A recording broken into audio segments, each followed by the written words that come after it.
We begin our coverage of the water crisis investigation with Bill Harris live in Flint. Bill?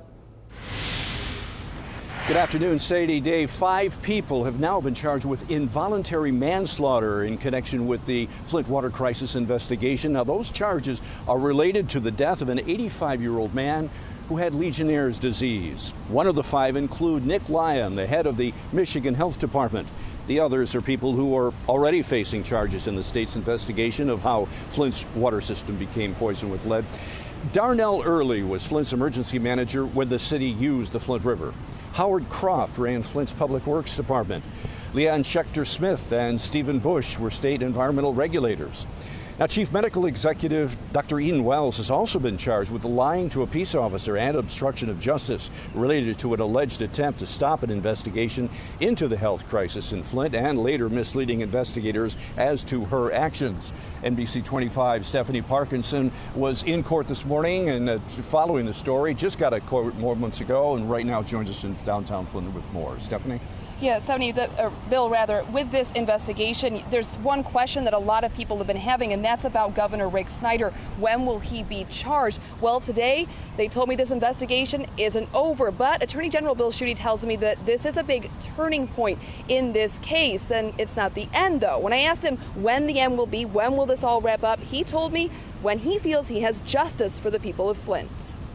These charges reflect the deaths which have occurred and the conduct which caused these deaths in the city of Flint. We will go where the evidence leads us. While some serious charges have been handed down to current and former city and state leaders, the question now is, what about Governor Rick Snyder? And we attempted to interview the governor. We were not successful. And just leave it at that. Right now, the leader of the state remains in the clear. But with this investigation continuing with the Attorney General's office, more charges could be coming down. We only file charges when we have sufficient evidence to believe the probable cause that a crime has been committed. We don't have a checklist of who we want to charge. That's not how it goes. The charge of involuntary manslaughter against these 5 people means these former and current state and local leaders could end up locked up for up to 15 years in prison if they're found guilty. I do not take this day as a joyous day. Todd Flood is part of the investigation team hired by Schuette and charged with finding those accountable for the drinking water crisis in Flint. He tells me none of this, though, changes what happens. Wish we could turn back the hands of time, but we can't.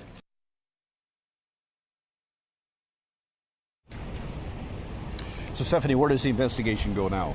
You know, there could be more charges coming down, but we just won't know. Pretty much only time will tell at this point. What the Attorney General is telling me, though, Bill, is this is starting to shift into a prosecution phase with this investigation. That's because to date now, they've issued 51 criminal charges. So, of course, we'll continue to follow this. A few of these folks are expected in court tomorrow, so be sure to follow us for the latest developments with it. All right, Stephanie, thank you so much. Well, so many people have been affected by this Flint water crisis, and they have a lot to say now that these new charges have been handed down. NBC25's Kyla Peoples is joining us now in Flint. And Kyla, what are some of the reactions that you're getting from some of the people of Flint regarding the charges?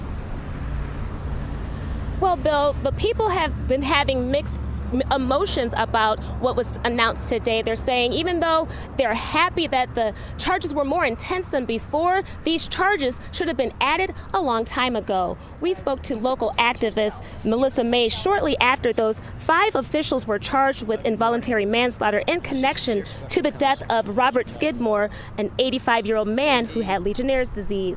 May says she and Dr. Eden Wells, the chief medical executive for MDHHS, had many tense interactions about the safety of the water, and she's not surprised Dr. Wells is now facing these charges.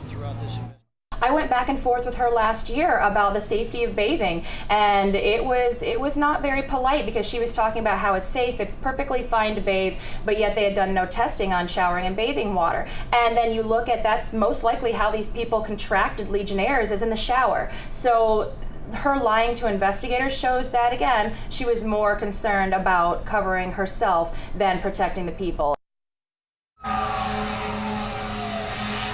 And Bill, we spoke to the family of Robert Skidmore. They didn't want to go on camera, but they did say this. They said that investigators came to their house a couple of weeks ago investigating about this, and they also had no idea that their loved one would be involved in this case. And they said when they heard the announcement, they had absolutely no words.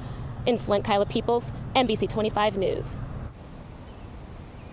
Carla, thank you so much. Well, Governor Rick Snyder tonight is showing his support for Nick Lyon and Dr. Eden Wells, saying they will remain on duty at the Department of Health and Human Services. NBC25's Drew Moore continues our team coverage tonight. He's in Lansing with what the governor is saying about the charges, and he also has reaction from state lawmakers. Drew? Yeah, that's right, Bill. We came to Lansing. I'm actually just outside of the Capitol to talk to the governor about his reaction to those very serious charges filed today, as well as his decision to keep HHS Director Nick Lyon and Dr. Eden Wells on the job as this goes through. Now, he was not made available to the press today to answer those questions, but he did release a statement earlier, and here's what he said. Nick Lyon and Dr. Wells have been and continue to be fully committed to Flint's recovery. They have my full faith and confidence and will remain on duty at DHHS. Now, reaction between state lawmakers here is certainly mixed. We've caught up with Senator Jim Ananich. He tells us on one hand he's very glad that the charges are continuing to move forward. They're getting more serious as the investigation continues. However, he is, quote unquote, disgusted at the decision that the governor made to keep Lyon and Wells on the job. Yeah, but these are very, very serious charges, and it calls into question whether or not they're able to effectively manage the tens of thousands of employees and protect the millions of people across the state. I felt that his statement basically defending employees and saying nothing about what their actions did to the citizens of Flint was very tone deaf at the very least, and very pretty kind of disgusting, to be honest with you. There were some questions brought up today on whether or not the governor's office is cooperating with this Flint water crisis investigation. We're told by members of the governor's inner circle that the governor would definitely involve himself in this investigation if he was issued an investigative subpoena. And as of today, that has not happened. Reporting live from Lansing, Drew Moore, Fox 60, NBC 25 News.